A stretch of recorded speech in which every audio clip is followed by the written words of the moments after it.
fim manolotra anao ny vaovao.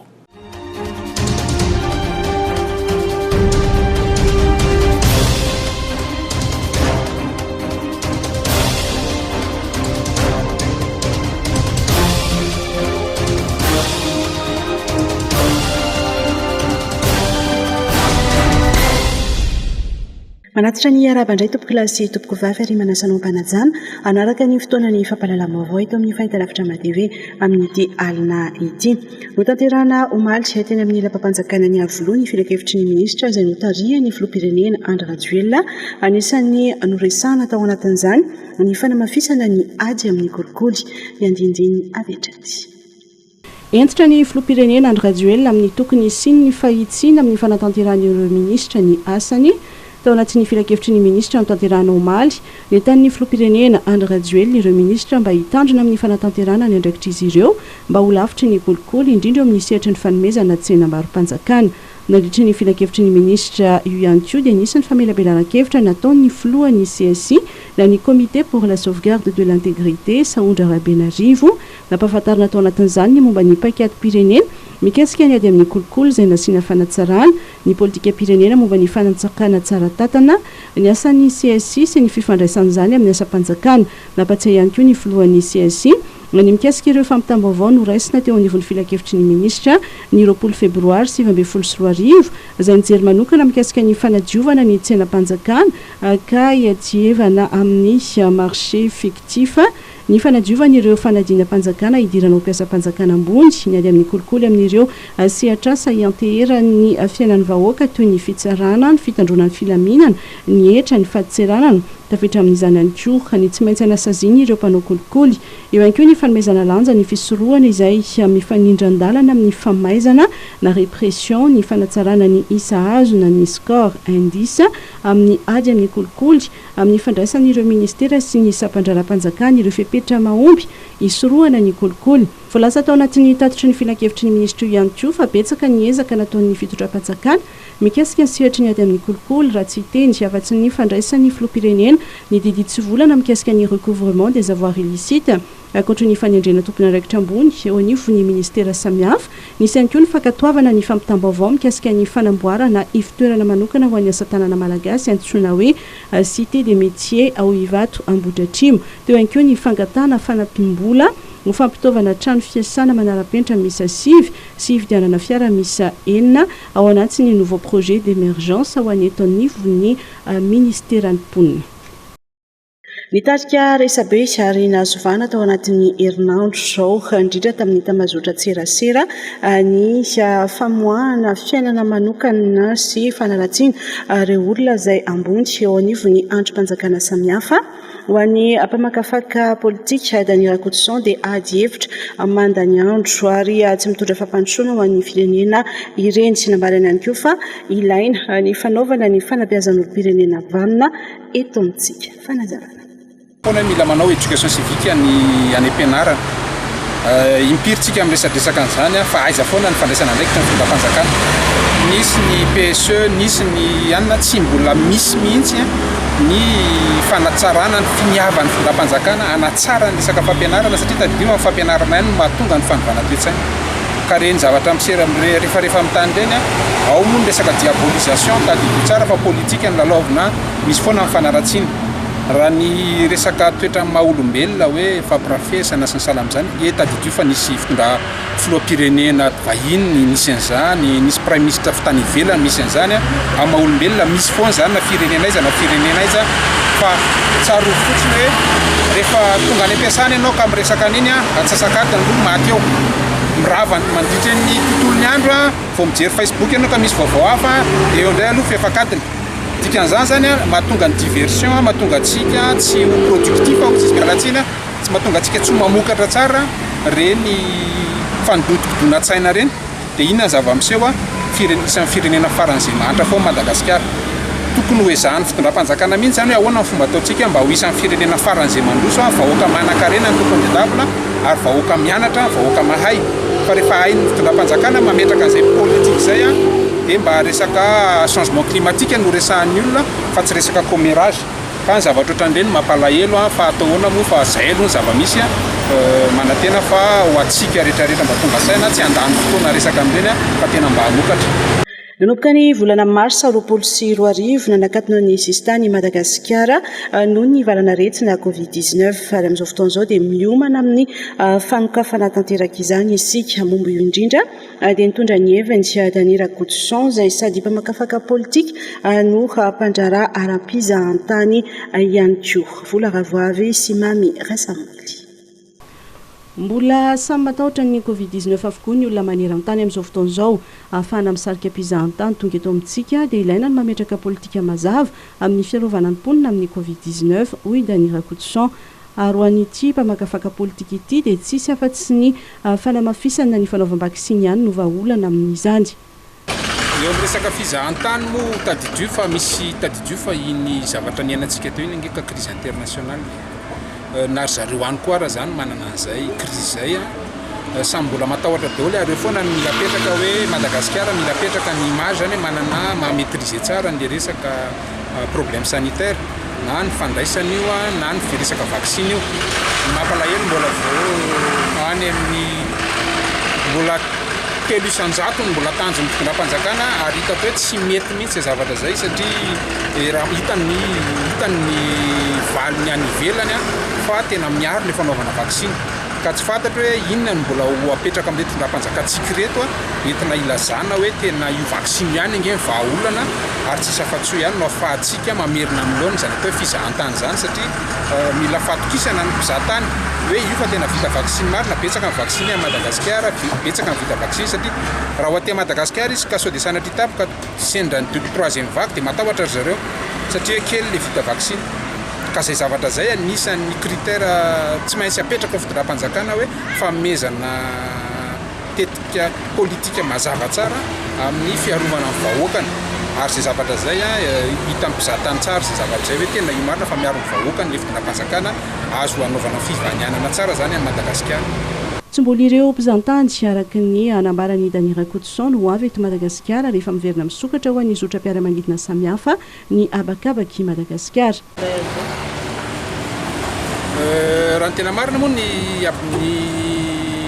sistantsika tsy tena ankatony raha malala fa nisy roplanina tonga foana teo dikan'izany zany raha ohatra ka tonga ny fisokafana amin'ny afaka herinandro vitsivitsy efa nanao entraînement foana tsika hatramin'izay ary ny mpandraraha efa nangataka foana hoe sokafo io zavatra io sao moa voatapa-kevitra ny fitondram-panjakana ampy tokony efa vonona hatramin'izay ka hatramin'izao ny fitondram-panjakana satria araka ny teneniko teo io sistantsika ndre tsy nikatony mila mahaihay olona fotsiny na mila mahaihay raha fotsiny voatapa-tsofoka teo ka ampiko angamba tsy hitako olana hoe tsy tokony tena isokafany tanteraka amin'izay amin'izao moa hoe tena marina moa zany hoe isy compagnie aérienne maromaro hiditra ny tena marina satria teo compagnie aérienne anankiray ihany no nahazo tombotsoa fa amin'izao zany mba compagnie aérienne maromaro raha araky ny fanomanana aloha dia efa tokony vonona daholo ny mpandraraha tsisy afa-tsy izay moa nataon'ny mpandraraha amin'ny tadidio fa amin'ny asany ny fivelomany indrindrandrindra dia mila an'izay fisokafan'ny sistan zay na dia raha malala raha fa tsy tonga dia azakazaka akory ny mpizahatany satria ny olona hitsofoka ange amin'io sistan io dia le olona tokony hody hatramin'izay fa tsy mba nahay fikafika dia an'izay ny tena hiditra eo amin'izao fotoana izao. Amin'ny volana oktobra no voafaritry ny fitondram-panjakana isokafan'ny sistan'ny Madagasikara.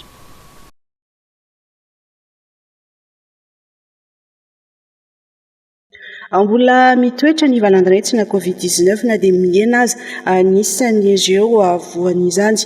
Ny zandarmariam-pirenena dia maneho ny ezaka fanentanana ny olom-pirenena ary vokatry ny fiara-miasa amin'ireo firenena mikambana dia nazo fampitaovana entina maneho ny fanentanana ny mponina ny zandarmariam-pirenena. Vola Ravoavy sy Mamy Rasamily. Mitoy ny ezaka fanentanana ny eo anivon'ny zandarmariam-pirenena ny mponina amin'ny valanaretina Covid-19. Androany zandarmariam-pirenena dia notolorany fikambanana iraisam-pirenena misahana ny fifindramonana ny OIM fitaovan-tserasera entina ampiasaina sy ampitana ireo tsara ho fantatry ny mponina momba ny coronavirus. dia ao anatin'ny tetikasa Cap Madagascar misy dia tohanan'ny Fonds des Nations Unies pour la consolidation de la paix vola dia ao anatin'ilay fitaovan-tserasera zany a misy afisy isan-karazany a efa hitanareo tao moa reny a misy koa ny spot radio sy spot TV fanetanana dia misy koa anankiray izay hoe fiche formative izay omenan'ny ireo gendarme ireo a ao anatin'izay fiche formative izay a dia misy a ireo karazana ataontsika hoe message na message clé tokony ampitain'ny gendarmerie zany rehefa mandeha miresaka amin'ny vahoaka zareo anatin'izay fanetanana mahakasika ny Covid-19. Raha ny fantatra dia hidina ifotony any amin'ny fokontany sy komina samihafa ny zandarmaria-pirenena anao ny fanentanana samihafa. Nambaran'ny sekretera-panjakana mididina zandarmaria-pirenena androany teny Betongolo fa efa nrotsaka tamin'ny fanentanana momba ny Covid-19 ny zandary ary anisany nandray anjara tamin'ny naombiazana amin'ny ady amin'ny tivalana retsiny ity. Ny fanentanana nisy teo iny gendarmerie efa nanao ny foana taloha fa tsy voasambany io efa asany gendarmerie hoe renseigner la population. Zany hoe miteny amin'olona zay zavatra tadiavina. Aiza ny lalana sefo, ry ny lalany. Azo atao ve ty sefo? Tsy azo atao io. Renseigner la population. Anatin'ny asa zany, éduquer la population. Hainao zany éducation. Mbola mafimafy noho ny instruction. Éducation zany a ngeza be, fa ny instruction ao anatin'le ngeza be. Zany hoe ny éducation tena feno. Io le ameny dadatsika sy mamatsika io natao hoe éducation. Zany hoe tena famolavolana olatsotra. Donc mpamolavola olom-pirenena ny zandary. Ka gendarme manao ny andraikiny fa ny olombelona koa maniasia iandro gendarme avy anao vanao kasiposy izy ary ny tena tahorana le gendarme saly aretina fa ny ankamaroany zandary dia nanao tamin'io ary raha nazo ny vokatra io tsika dia anisany nandray anjara tamin'io ny zandary ary anisany anjara tamin'io ny force de défense et de sécurité zany hoe izay telo tota zany mba tsy hanavahana teny na ny polisy zany na ny tafika na ny zandary nandray anjara tamin'io daholo. Ho tanterahana ny maraina teo teny Betongolo ny lanonana nandorana tamin'ny fomba ofisialy ny fitaovan-tserasera fanentanana momba ny Covid-19 avy amin'ny firenena mikambana amin'ny alalan'ny OIM lanonana izay natrihany ministry ny rambahiny Rajoel Patrick. Noho ny mbola fikatonana ny sistany dia tsy afaka mampiranty ny vokatra izy ireo any ivelany sy ireo mpanao asa tanana malagasy ka ampirisiana ny eto an-toerana anjifa ny vita malagasy. Ny asa tanana maharitra no mahavelona no tanjona raha ny voalaza ny ministry ny asa tanana teny Antaninarenina androany. Claudia Rasuluson sy Mami Rasoanef. Natao indrindra mba ampisehoana ireo asa tanana malagasy avolenta ny hetsika Made-in Madagascar izay tanterahana nanomboka androany teny Antaninarenina.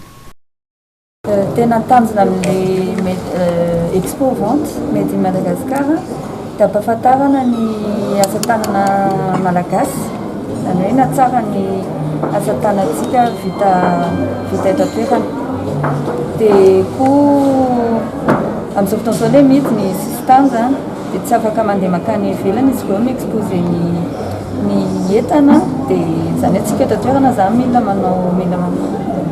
vente locale dia antsika eto an-toerana mila manjifa ny asa tanantsika vita malagasy. Ankoatra ny asa tanana mahazatra dia vokatra hita eto ihany koa ny huile essentielle, ny bioéthanol, eo ihany koa ny famokarana chocolat raha tsy hitanisa afa-tsy ireo. Zava-dehibe ny fisian'ny hetsika toy izao raha nambaran'ny ministry ny asa tanana. Marina fa mbola ady ny fanatsarana sy ny fitadiavana lalam-barotra amin'ny resaka asa tanana nefa raha iarahamientana iarahana manao dia ny tiana apetraka araka ny mety efa hainareo dia ny hoe asa tanana maharitra sady mahavelona ka izay no tanjona ho apetrakantsika ary fifanomezan-tanana aminareo no tediavina. Nasiany teny ihany koa tamin'ity androany ity ny fanamboarana complexe manokana ho an'ny asa tanana malagasy antsoina hoe complexe des métiers ao Ivato Ambohidratrimo. Za aloha dia anisan'ny tena hatramin'ny atongavako ny etsiketsika mafy mihitsy mba tanterahana le cité de l'artisanat et des métiers izay ho apetraka ny Ivato satria fitaratra lehibe anisan'ny fitaratra lehibe ho an'ny mpanao asa tanana ary nisy fanamboarana kely moa zany nentinay hoe mba tsy atao ohatran'ny hoe ville nouvelle ny endrik'ilay izy fa rehefa colonne dia hoe zanay hoe atao raha aloalo etsetsetreta tsy maintsy ampiasa an'ilay mpanao asa tanana. Ny varotra fampiratiana izay tanterahana eto amin'ny Louvre Antaninarenina dia hitoetra amin'ny alahady 7 septambra ho avy izao. Mila fiomanana ny fisokafana amin'ny tsenabe eto Afrika ary mila paikady ny ahafahana miatrika izany ho antsika eto Madagasikara indrindra ho an'ny mpandraharaha raha ny nambara ny filohan'ny fivondrona ny mpandraharaha malagasy tokony hodiniana ny fametrahana paikady nasionaly hiatrehana izany raha ny fanamafisana izay noentiny fanampanazavana avy hatraty.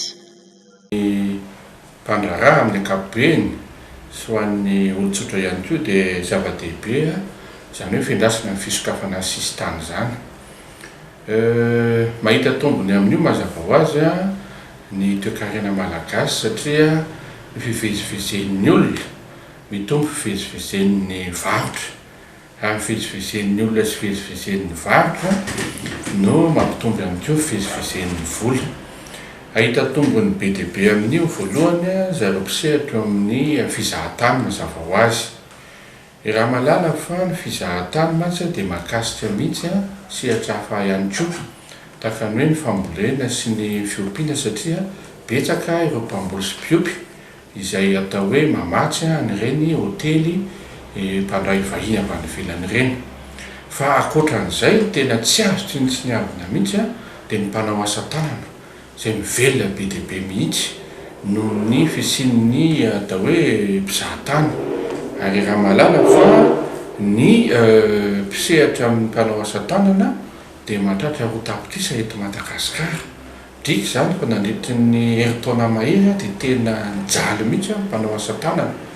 Ka mino marimariny izay fa hitondra vokatra amin'ny hoe fisian'ny aina vaovao amin'ny toe-karena misokafan'ny sisy tany mba hisin'ny izay fifamezivezena izay kanefa na izany na izany mila fitandremana be izy io.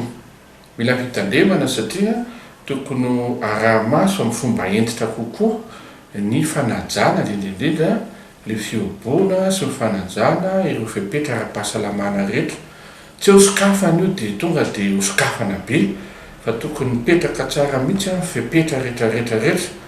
Ary ohatran'ny ataon'ny tany hafa ny vilany ihany koa isika Madagasikara zany tokony hijery tsara hoe iza ireo firenena izay mbola ambony be ny taran'ny aretina ny aminy dia ireny mba kilasy asiana sokajiny tsy zany hoe ireto firenena ireto ny mponina avy any aminy ny vaolona avy any aminy mba tsy afaka miditra ty amintsika fa le firenena izay fatao hoe voafe ny fiparitahan'ny aretina ireny no afaka miditra ty amintsika. Fa noho ny firenena tsirairay avy izy io ka rariny loatra raha manao an'io koa tsika eto Madagasikara zany. Fa ny fanaraha-maso amin'ny fepetra ara-pahasalamana zany ho an'ny olona tonga io tsy maintsy atao enjakenjana izy io satria maheno resaka ihany any ambadibadika azy hoe misy olona ho ny tonga dia nata amin'ireny resaka hoe fabodiny ireny na rapatriement dia janona kely indray andro ndroandro dia tafavoaka ny hôtely amin'ny fomba tsy fantatra. Ireny zany mila fitandremana tsara ireny satria tsy maintsy tsinjovina ny fivelomana toe-karena fa indrindra koa tsy maintsy tsinjovana amin'ny fahasalamana satria fiainam-bahoaka amin'ny ankapobeny mihitsy ilay izy. Nisokatra tamin'ny fomba ofisialy androany ary tohatra amin'ny alahady ho avy izao ny andrian'ny 15 amin'ny hetsika foire internationale de Madagascar izay tanterahany eny amin'ny Forelo Expo Tanjombato. Tonga nanome voninahitra ny lanonam-panokafana ny maraina teo moa ny sekretera jeneraly eo anivon'ny fiadidiana ny Repoblika Claude Rassoulson sy Tsiry Rakotoarson. Maneho ny fiarahamientana mba hanarenana ny toe-karem-pireneny taorian'ny krizy ara-pahasalamana sy ara-toe-karena ny hetsika FIM andian'ny 15 izay nisokatra tamin'ny fomba ofisialy ny maraina teo teny amin'ny Forelo Expo Tanjombato. Ny anivon'ny Bianco dia naneho ny fahavononany hitondra anjara biriky ho fiarovana ireo mpandraharaha ara-toe-karena ary ho fanatsarana ny tontolon'ny fandraharahana.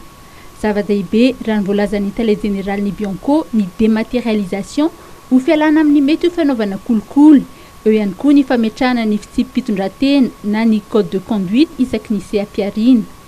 tsy afaka izy ty fandrosoana tena izy raha toka tsy eo ny ady atao amin'ny kolokolo izay miantoka ny fifampitokisana eo amin'ny sehatry ny fandraraharana. Misongadina mandritra ity hetsika ity ihany koa ny resaka tontolo iainana ary misy raha toy ny fikaonan-doha mikasika ireo angovo mahasolo ny arina fandrehatra. Tsapa fa samy maniry ny fanarenana ara-toekarenan'ny nosy isika mila miazakazaka isika amin'izany fanarenana izany dia ny ministeran'ny tontolo iainana dia faly tokoa mahita ny ankamaroan'ireo mpisehatra tonga eto ireo ekipa ihany koa manohana ny ministera amin'ny fitadiavana vahaolana amin'ny anoloantsika tsikelikely sy miandalana ny fampiasana ny arina fandrehatra. Ho hitantsika ao anatin'ity édition fahadimy ambin'ny folon'ny film ity ny antsoina hoe symposium de l'alternative ou des alternatives au charbon de bois. Fatatsika ny ezaka ataon'ny ministeran'ny tontolo iainana ny ezaka ataon'ny fitondram-panjakana mampiena ny fiakinan-doha sy ny fampiasana betsaka an'izany arina fandrehatra izany dia tsy maintsy mitady vahaolantsika ankoatra ny efa nampidinana ny vidin'ny entona fandrehatra na ny gaz butane mba hijerena koa inona daholo ireo karazana vahaolana ka izay no ankasitrahako lehibe indrindra ny mpikarakara izay nanaiky andray an-tanana an'izany atao anatin'ny film dia hita zany tsika mandritra ny andro maromaro izany karazam-bahaolana izay ataon'ireo tanorantsika reo ataon'ireo jeunes entrepreneurs reo izay mila tohana amin'ny mpanambola mila tohana amin'ny fanjakana ary indrindra mila tohana amintsika olo-pirenena mba hampiasa an'izany satria efa tena mafy dia mafy ny tsindry mahazo an'i Madagasikara amin'ny resaka fahampitehan'ny ala ary mila an'izay fandraisan-tanany tsirairay izay fa ny tena lehibe indrindra dia ny fihetsehany sehatra tsy miankina izay akasitrahanay tokoa. Ho an'ny solontenan'ny GEM na ny groupement des entreprises de Madagascar dia tokony mampiatra ny RSE avokoa ny orinasa rehetra. Mitara anjara toerana lehibe eo amin'ny toe-karena moa ny GEM izay mandoa ny 770 isanjato ny etra sy ny aba miditra amin'ny fanjakana ary ny 770 isanjato ny latsakemboka sosialy. Mandray anjara amin'ny film ihany koa ireo rafitra samihafa manohana ny asa fandraraharahana toy ny Nexta ary misy ihany koa ny sehatra natao ho an'ireo mpitady asa. Ankoatra ny trano efa maro dia misy ireo famelabelaran-kevitra samihafa mandritra ny film andian'ny fahadimy ambin'ny folo ity. Nanome toky ny sekretera jeneraly eo anivon'ny fiadidinan'ny Repoblika fa mpiara-miasa ny fanjakana sy ny sehatra tsy miankina. Tsy hifarana raha tsy amin'ny alahady izao ity hetsika ity. Miarabasa amin'ny vondrona Imperial Branche ho fanatanterahana ny tetikasa Madagaskarantsika ny ministera ny tontolo iainana mpiara-miombona antoka antsoina hoe partenaire Vergold amin'ny hetsika film mandian'ny fahadimy ambin'ny folo moa ny Imperial Branche ny andindiny aretraty. Tetikasa Madagaskarantsika dia tetikasa ny Imperial Branche Madagaskara miaraka amin'ny ministeran'ny tontolo iainana sy fandrosoana lovain-jafy. Inona moa izy io? Ny tanjona dia anorona valajavaboary 5 amina faritra 5 eto Madagasikara. Valajavaboary izay misy karazana hazo na tsy hita afa-tsy ao anatin'ilay faritra na koa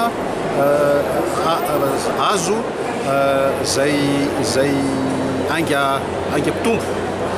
Ao koa ny hazo misy voany satria tanjona koa ankoatran'ilay tetikasa eo amin'ny tontolo iainana dia misy tanjona ara-tsosialy sy ara-ekonomika koa, zany hoe miara-miasa miara-miombona amin'ireo mponina manodidina ny valajavaboary amin'ny mombana asa, amin'ny momban'ny tetikasa izay azahoany zareo tombotsoa manokana. Zany hoe amin'ny teny vahiny moa ilay hoe activité génératrice de revenu. Zany hoe eo ny tontolo iainana fa eo koa ny ara-tsosialy sy ekonomika. Ilay izy araka ny lazaiko tamin'ny voalohany dia miaraka amin'ny ministeran'ny tontolo iainana sy ny fandrosoana lovain-jafy.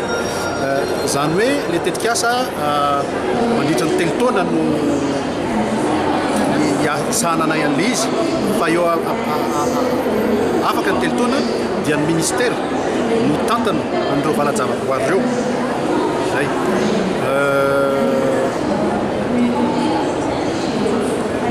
Zay angamba ny afaka lazaina amin'ilay tetikasa. Ny zavatra efa natao zao eo an-dalam-pandrosoana dia ny fanomboan'ny asa any amin'ny faritra Vatinakaratra ao amin'ny commune ny Potaka. Zany hoe efa misy ny pépinière efa eo ampanaovana ny traçage ny Madagasikara atsika dia eo ambony an'le hazo raha latsaka ny orana amin'ny farantaona eo. Zany hoe ny valajavaboarin'ny io reo moa ny sary etsy anareo tsy hitanareo eto valajavaboarin'ny Vakinakara zany dia efa mandroso efa eo ampisafidianana satria miaraka amin'ny ministera no atao zany safavianana ny toerana izay isian'ny valajavaboary eto Analamanga amin'izao fotoana izao. Ao koa ny any amin'ny faritra hafa fa mbola aloha tonga somatsara le izy zay vao vita somatsara le izy zay vao lazaina amin'ny rehetrarehetra fa ny ao Vakinakara zany efa nanomboka fa pépinière sy ny traçage le valajavaboary efa eo mpanaovana azy raha efa vita mihitsy dia ny eto Analamanga zavatra pitipitiny kely fotsiny sisa no andrasana dia anomboka koa ny eto Analamanga. Zany hoe ny tanjona dia valajavaboary anankiroa no atomboka amin'ity taon'ity 2021 dia ny anankitelo hafa amin'ny 2022. Ho famerenana ny lafiny ekonomika taorian'ny krizy izay nateraky ny Covid-19 dia anisany mandray anjara amin'ny foire internationale de Madagascar ny orinasa tserasera Airtel Madagascar. Fanadihadiana avy hatrany miaraka amin'ny Norbert Rakotomalala. Tsy azo idivirana intsony amin'ny lafin'ny fampandrosoana ny seraseraka izay no isan'ny nanosika ny Airtel Madagascar andray anjara amin'ny foire internationale de Madagascar na ny FIM izay nanomboka androany. Tanjona amin'ny fandraisana anjara hoy ny tompona andraikitry ny serasera eo anivon'ny Airtel Madagascar ny ampahafantatra bebe koa amin'ireo mpanjifa ny tolotra misy eo anivon'ny orinasa. Zava-dehibe ho anay loatra ny fandraisana anjara amin'ny andiany faha 5 foire internationale de Madagascar ity satria taorian'ny crise izay nolalovan'ny firenena, taorian'ny crise izay nolalovan'ny izao tontolo izao dia te handray anjara izahay amin'ny fanarenana ekonomika. Dia izay zany mahatonga anay eto eto amin'ity fotoana ity ahitantsika tolotra sy tolotra rehetrarehetra zany omen'ny Airtel Madagascar sy ny Airtel Money Madagascar ho an'ny na izy ho anna tsotra na ho anna orinasa dia eto daholo izany sady azo antanina eto no azo jifaina eto izy. Ny fanavaozana ny tolotra vaovao tsy tena hoe nisy fa fanohizana ny zavatra izay hitanay fa nety tamin'ny olona nanadritra izay crise izay arany dia mbola toizanay izy amin'izao fotoana izao. Izany hoe ohatra fotsiny izao raha tsy tena hoe ny bonus izay omenay rehefa mividy an'le box wifi na ny smart box zany izay azahoantsika internet dia omena bonus daholo ny olona. Izany hoe mahazo 12 giga raha mividy an'le wifi dia mahazo 30 giga raha mividy an'le smart box. Zany zany anisan'ny fandraisana anjaranay amin'ny fanampiana ny olona zany. Na dia teo aza ny crise nentin'ny Covid-19 dia niezaka hatrany ny Airtel Madagascar nampifandray ny malagasy rehetra hoy hatrany Ramatoa Anna Ratsimbarson. Vahaolana iray anatrarana ny fahavitantena ratsakafo ny fambolena sy ny fanapariahana ny riz hybride na ny Varisa Future. Misy ny ezaka ataony avy eo amin'ny vony sehatra tsy miankina manoloana izany. Zava-dehibe ny fambolena sy ny fanapariahana ny Varisa Future na ny riz hybride. Efa 5 taona izao no miantsehatra amin'izany ny vondrona SPOI. Tombony maro no azo amin'ny fambolena izany Varisa Future izany. Mampiavaka azy ihany koa dia eo amin'ny vola azo ho an'ny tantsaha zany raha toka mamokatra vary traditionnel izy na raha vary mahazatra antsika dia eo amin'ny 700 000 ariary eo isaky ny taona zay zany ny vola azo amin'ity Varisa Future ity satria ambony be ny taux de rendement dia miakatra ihany koa zany ny vola azo eo amin'ny manodidina ny 4 millions à 5 millions d'ariary eo. Dia efa nanomboka teo amin'ny 10 taona teo izahay namokatra ny Varisa Future niezaka izay tanjona manaraka zany zao dia ny fambolena sy fanaparitahana azy eraky ny faritra rehetra manerana ny Madagasikara ny dikan'izay hoe ao anatin'le 23 régions. Miara-miasa izy ireo amin'ny ministeran'ny fambolena, ny governoram-paritra sy ireo tompon'andraikitra samihafa. Efa miroso amin'ny famokarana ny masim-boly ihany koa izy ireo efa 2 taona lasa izay mba tsy ho lafo ny vidiny ho an'ny tantsaha ary mba hialana amin'ny fanafarana izany. miabetsaka hatrany ireo tantsamy roso amin'ny volovar safiotra taoridy ny fanentanana sy ny fiofanana izay azon'izy ireo. Azay no makasika an'iny fa mpianaka maty anisy mony tany Bréville tsara tanàna lehilahy iray no latsaka tao anaty lava-drano ny hariva ny 15 septambra teo ary notomandry koa sy Eliza ilay tovavy 12 taona ny latsahany solaitra be vita amin'ny simenitra ny maraina ny alatsinainy 13 septambra lasa teo ary avy hatrany indray ireo vaovao tapatapany. Nampalahelo ny zava-nitranga tany Bréville tsara tanàna ny 7 septambra lasa teo tokantrano iray ny nisy nanafika matinoty firan'ireo jolahy tsy nanana ny antitra ilay renim-pianakaviana iray voatifitra teo amin'ny kibony sy ny sandriny ihany koa ny zanany lahy ary noentina notsaboina tao Ambatondrazaka saingy tsy tana ihany koa ny ainy omaly alaroby. Lehilahy iray no latsaka tao anaty lava-drano ny harivan'ny 15 septambra teo tao amin'ny Fokotany Ambodimanary commune Antanimontarana district Antsiranana faharoa ka nitarika ny fahafatesany. Raha naray ity tranga ity teo anivon'ny ZDS Ankarana dia nandefa avy hatrany ireo miaramila miaraka amin'ireo fitaovana mifandraika amin'ny famonjena voina mba tsy hirotsahan'ny sivily ao anatin'ilay lava-drano ka hiteraka favoazana hafa indray. Rotomandry Eliza ilay tovavy 12 taona ny latsahan'ny solaitra be vita amin'ny simenitra ny maraina ny alatsinainy 13 septambra lasa teo mpianatra taona voalohany atao amin'ny sampana DEXP Université Nantsiranana izy. Natory tao amin'ny salle d'étude misy ireo mpianatra voatonga izy ireo ny andro ny sehonoloza nirotsaka nefa ilay solaitra be vita tamin'ny simenitra teo ambonin'izy ireo ka nilatsaka tamin'ireo ankizy natory izay tsy nanampo ny ninona telo manadahy izy ireo no tsahany izany solaitra be izany nampidirina hôpitaly avy hatrany izy ireo saingy Eliza kosa no tena vomafy ka nalefangana notsaboina tany amin'ny CHUGRA Antananarivo saingy tsy tana ny ainy efa miasalama kosa ireo roa ambony. Ombo misa roapolo izay nisy nandropa tao Tongaramba commune Ambaikely ny aliny 14 septambra teo no tafaverina tamin'ny tompony noho ny hetsika nataon'ireo miaramila ao amin'ny ZDS firenana ho lafa 400 izay nanaradia avy hatrany ireo dahalo vantany voanareny antso fitarainana vokatry ny fametrahana miaramila ny amin'ireo toerana lavitra sy voasokajy ho faritra mena teo aloha toy izao dia hita fa resy tosika ankehitriny ireo dahalo. Taoriny The Voice France dia mirosy eo amin'ny setrin'ny Canton-Trandy Margarita Davikona Margue ary ny vaovao voaray farany dia anao ny feon'ny mpilalao iray ao amin'ny My Little Pony amin'ny 14 septambra izao no ivoan'ny horonan-tsary eo amin'ny Netflix voalohany hoy izy no nanaovako doublage toy izao ka nafinaritra sady mba traikefa hafa mihitsy indray.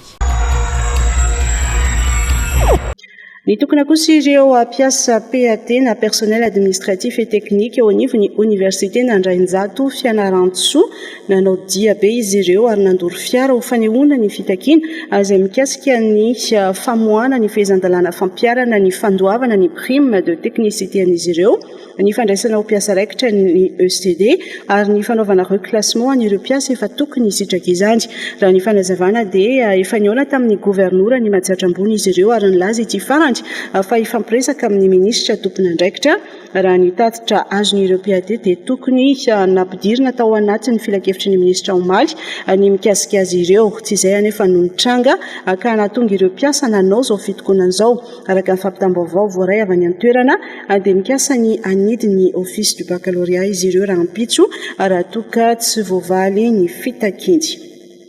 Afahananao tatitra mikasika ny ezaka vita eo amin'ny lafiny tantsorika sy fanatsarana ny tontolo ny tolotra ara-pahasalamana amin'ireo faritra 14 izay iasany ny fandarana azy USAID Access ao Maly tetsy amin'ny hôtel Ibis Ivandry nahitana fivoarana izany entina ampihenana ny tany fahafatesany reny sy ny zaza izay mbola ambony tokoa eto Madagasikara. Jemima Daniela sy Mami Rasamely. Mbola ambony ny tampafatesany reny sy ny zaza ho an'ny eto Madagasikara isan'ny tanjony tetikasa USAID Access amin'ny fanampiana sy fanatsarana ny tolotra ara-pahasalamana ho an'ny agent communautaire sy ireo tompom-pahasalamana amin'ireo faritra 14 isan'ny tetikasa ny ampiena ny tany izay fahafatesany reny sy ny zaza izay ary ihany koa ampiena ireo tranganaretina maro izay azo soroana amin'ny alalan'ny fanaovana ny vaksiny hanamafisana ny hery fiarovana ao anatin'izany ny fandraisana tanany ireo zaza tratra ny aretina fototra ny fanomezana tolotra ireo reny indrindra fa ny reny mitondra voga.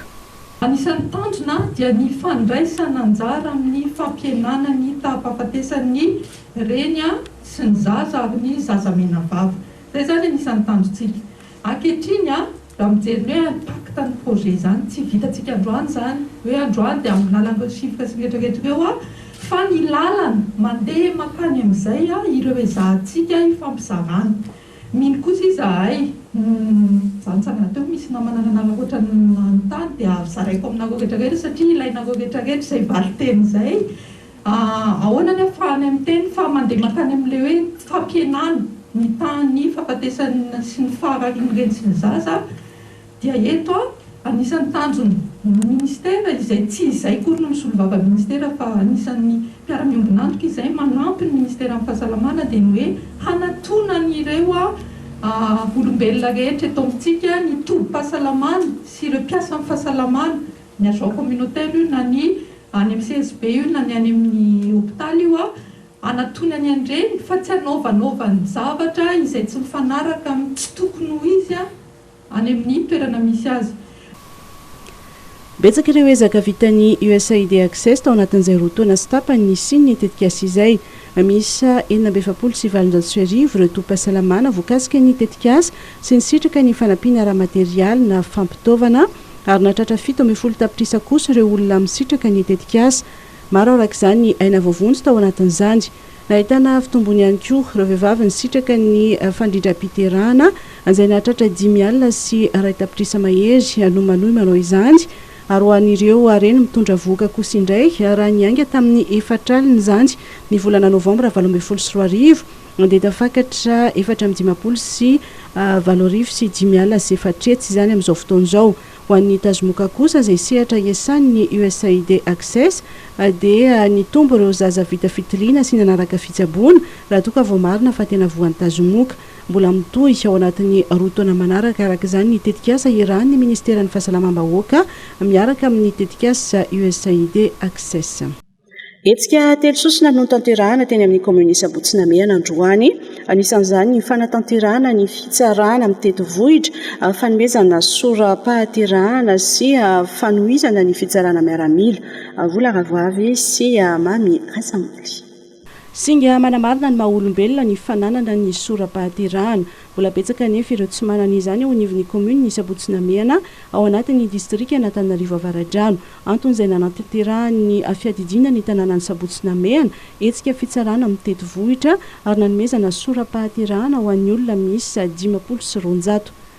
Ankizy 50 sy 200 no misitraka tombotsoa izay niraisin'ny komina tanana ny fikarakarana ny totataratasy rehetra ohatra amin'ny resaka visite somatika, ny demandy, ny recherche infructueuse satria fantatra ary raha malala fa ny soram-piankonana na ny kopia nahaterahana dia singa anankiray manamary toerana maha-olombelona ny olombelona izay na dia 10 kilometra miala ny renivohitra aza dia hita sitrapa fa misy olona 50 sy 200 anaovana izany fitsarana amin'ny tetivohitra izany izay raha malala hoe inona ny antony mahatonga ny ray aman-dreny na ny renim-pianakaviana tsy manatanteraka ny fanoratana ny soram-piankonana ilay kopia nahaterahana.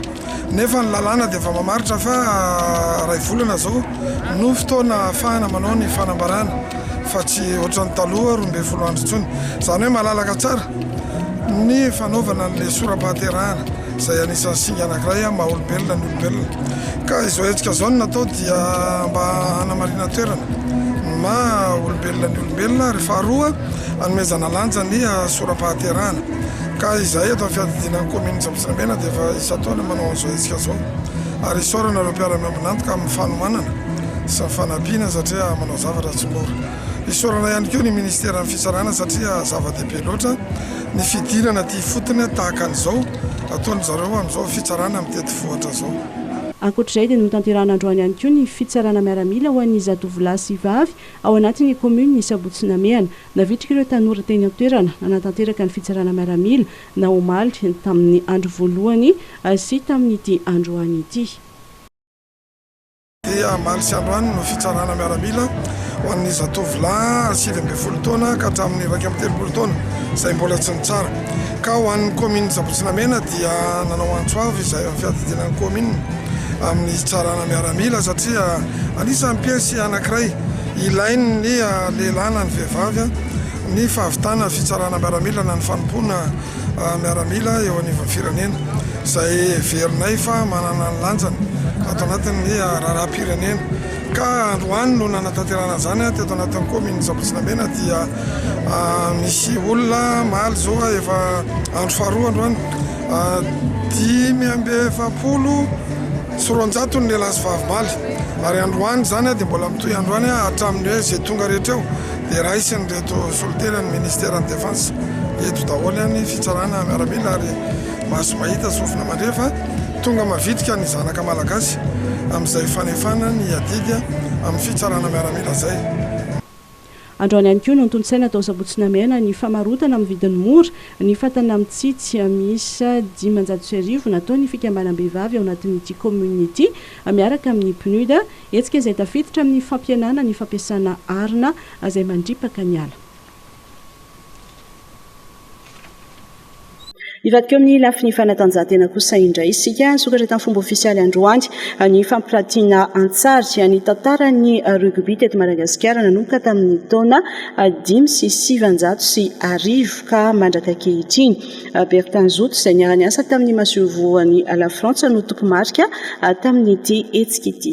Norbert Rakotomala. Taranja rugby nanomboka ny taona 5,750 ka mandraka ankehitriny no tantarain'ny Bertin Zoto raha manana antsary etsy amin'ny tahalarariasina izay niarahan'ny asa tamin'ny masovoan'ny Frantsa. Androany no nisokatra tamin'ny fombesialy ity fampirantiana ity izay efa nanomboka ny voalohan'ny volana septambra. Manodidina ny olona 300 isan'andro eo no tonga mitsidika eto. Tonga nanome voninahitra izany Andriamatoa Mamodali Awel nisy ny tanora sy ny fanatanjahantena. Impressionné satria instructif be l'exposition fa araka fahafantaranao anazy amin'ny alalan'ny fanatanjahantena no amerenantsika ny amin'ny kompirenena marika n'izao satria hita sy tsapa fa tsy ny football rery tsy ny basketball rery fa na dia ny rugby na ny taranja hafa dia tsy maintsy mena tosika mba hafana maneho an'izay amin'ny kompirenena izay ary ny sorako ato amin'ny fédération de rugby no sady manentana ny rugby lehilahy izy misy koa ny fampitoviana lenta ny fanentana ny rugby vehivavy ka dia resy lahatra zay fa tena haneho ny amin'ny kompirenena tokoa ny taranja rugby. Isan'ny tanjona lehibe amin'ity fampirantiana ity ny fampihenana ny elanelana eo amin'ny lehilahy sy ny vehivavy mpilalao rugby. Elanelana eo amin'ny lahy sy ny vavy avy amin'ny alalan'ny rugby no entina ampivoatra eto Madagasikara.